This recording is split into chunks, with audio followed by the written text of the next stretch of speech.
أهلا بكم يا مشاهدينا.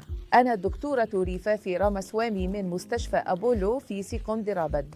كلك عارفين يعني إيه استئصال الرحم أو إزالة الرحم. خلوني أتكلم عن الطرق المختلفة أزاي بنشيل الرحم. فيه طرق كثير جدا لإزالة الرحم.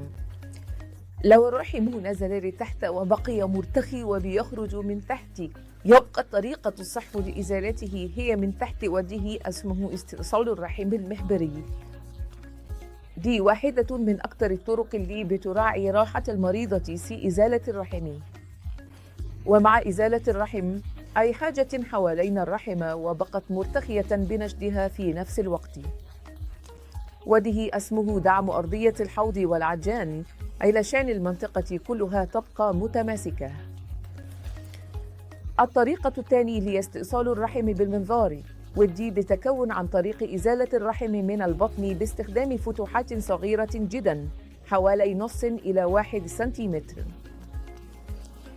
بعد كده لو الرحم كبير ولو استئصال الرحم بالمنظار مش ممكن يتعمل، بنلجأ للطريقة التقليدية اللي بقالها سنين، ودي اسمها استئصال الرحم الجراحي المفتوح أو استئصال الرحم عن طريق فتح البطن.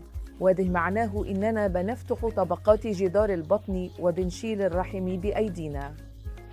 وطبعاً فيه تقنية أحدث لاستئصال الرحم اسمها استئصال الرحم بالروبوت، ودي روبوت فيها بيساعد الجراح في إزالة الرحم.